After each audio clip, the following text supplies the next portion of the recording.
Good afternoon. Today, I'm going to be showing y'all around the farm. First, we're going to go over here to the garden.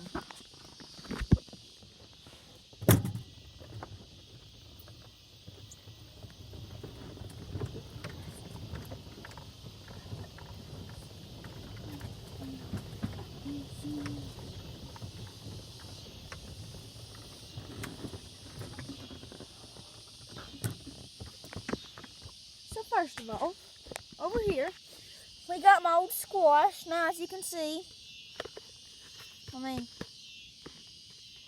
squash ain't looking too good.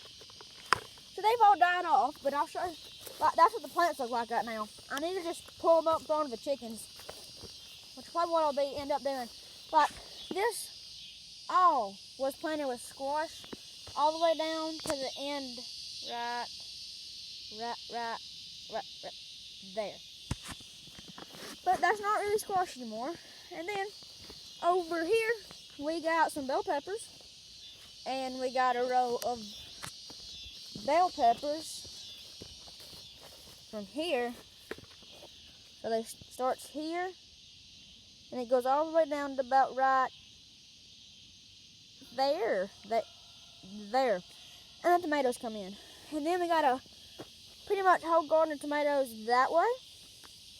And then got our beautiful zinnias through here. And it is getting like fall and kind of cold, so they're starting to die off. But perfect time to collect seed on them.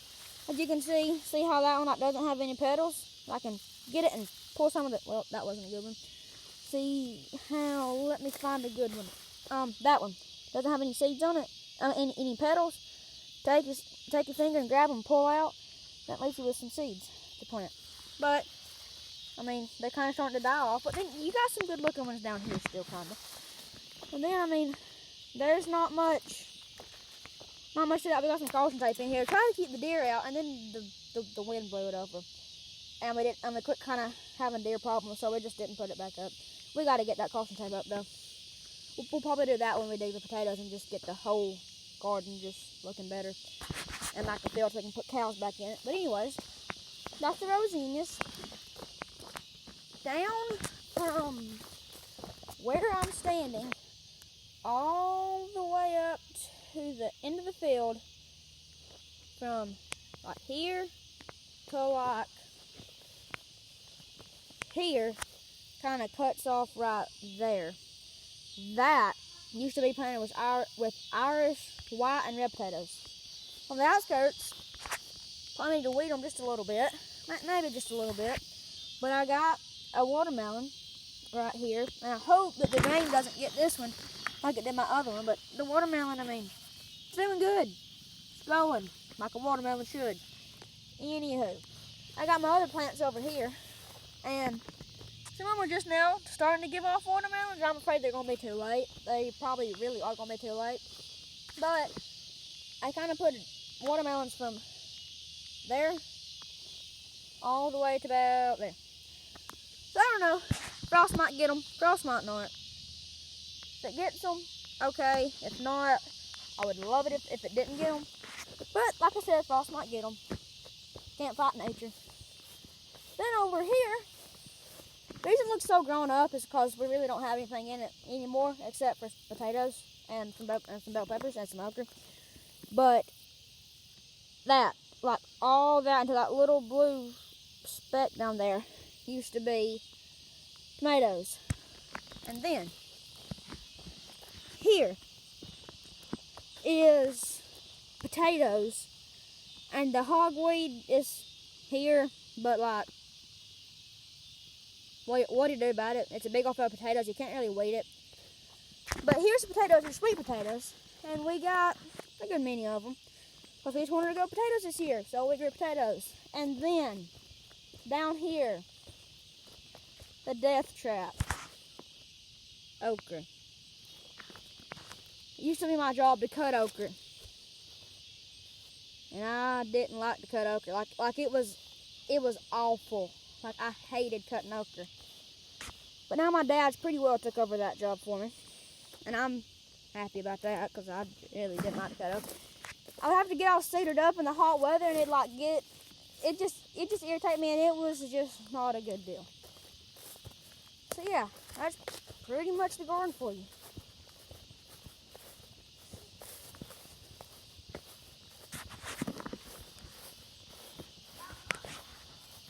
That's Coon Dog barking. We just kind of put it in this big field that we usually have cows in, but just don't have cows. And we have the blue drums put up because there's water in them. And when we just set all the potatoes out, we had to water them by hand like that. And then you got this to try to scare off the deer because, you know, I let shines and glimmers and like that, you know, moves and the caution tape moves. You get the point. And then we got Irish Spring soap, and that's supposed to help it too. So yeah, bunch of potatoes.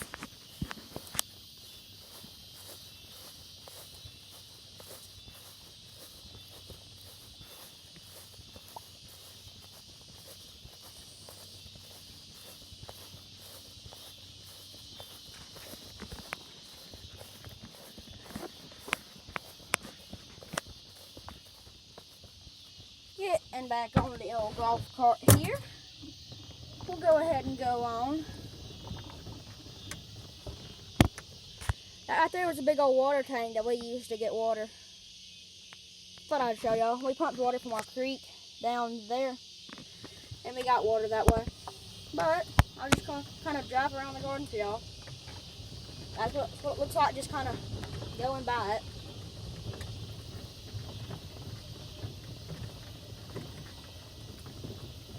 Got a barrel right here for water.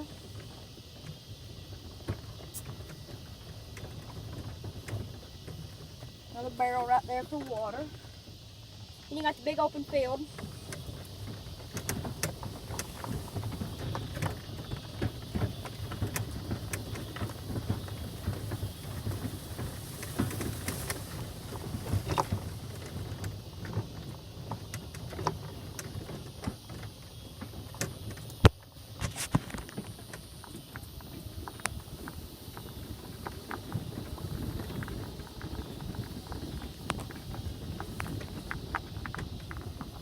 Coming up right here, we got a little duck, so I mean they're not too little no more.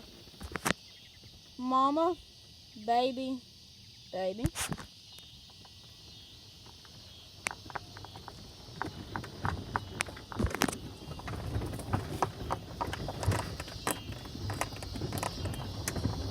And then we go home.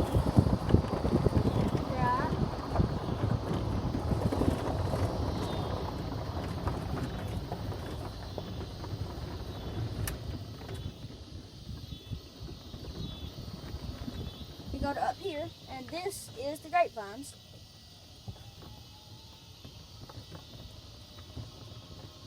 Then we got the tin back there for water spillway, so it doesn't make a big ditch, a big ugly ditch in the middle of the road. And then all through here, peach tree, peach tree, peach tree, and then apple trees. And then big old apple tree that is absolutely loaded down with the best apples that you'll ever taste in your life. I mean,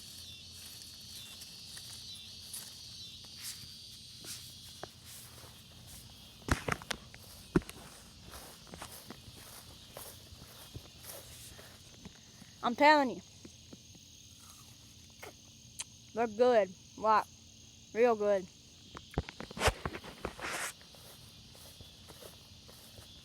Oh, peeling's not too good, but they're good. So then, yum yum. Okay.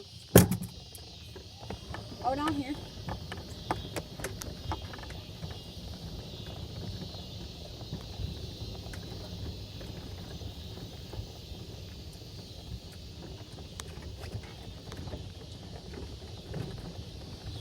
And then, coming up right here, we got our blueberry bushes. Let me get down this really scary hill. But We're good here. We got our old mulch pile, and the rocks are lining our driveway because when my mom and dad were just getting married, they went to Rock Creek and got a bunch of rocks and lined the driveway with it. But down here are the bees. We got 1, 2, 3, 4, 5. I think we got 10 hives. 6, 7, 8, 9, 10. Oh, we got 11 hives. 11 hives of busy bees. They make us a lot of honey. We like honey, warm fresh honey. And then we got our blueberry bushes. And then it just keeps going all the way down to there. And we got the bees right here because that way is west. You can imagine that way is east. And they get the morning sun to, I don't know, wake them up in the morning or get them warm because they're bugs and they're cold-blooded.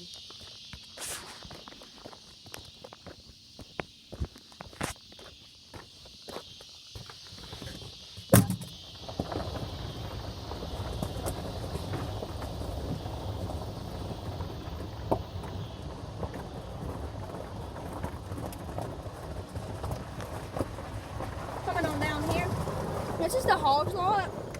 We usually have hogs in it. You can probably tell by it being called hogs lot. But we don't have hogs in it right now. We just, with Corona and jobs and everything, we just ain't got time to fool with hogs. So right now, I think they're put at my dad's buddy's house, at my buddy's house.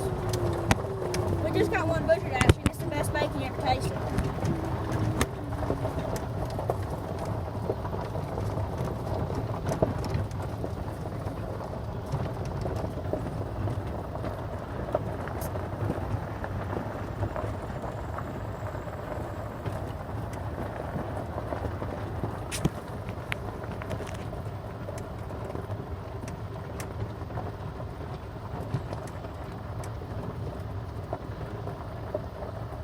And then we got the cows.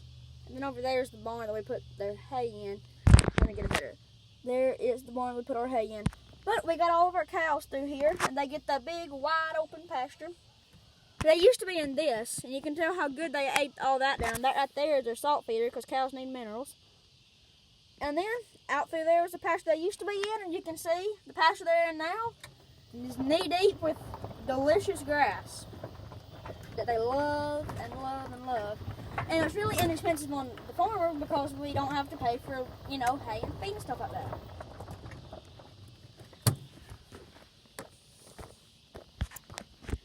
Then we got some corn right here. And that is for doing doves. And throughout here is a big open pasture with the pond down there at that tree, and then that little hut where we used to house our goats, except the only goat we have here now is mine. Cows also really like that they really fertilize a good pasture.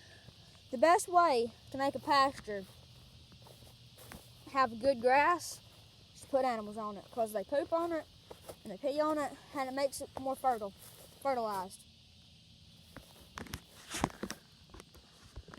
So yeah, that was about the tour of the farm. I don't really think that I missed anything. I didn't show the chickens today because like I show the chickens every day. That's all my channel's about. So I figured I'd do something different, like farm tour. Well, thank y'all so much for watching. Please like, comment, and subscribe. That helps greatly. I hope that y'all have a good night, and I hope that y'all are all safe tonight.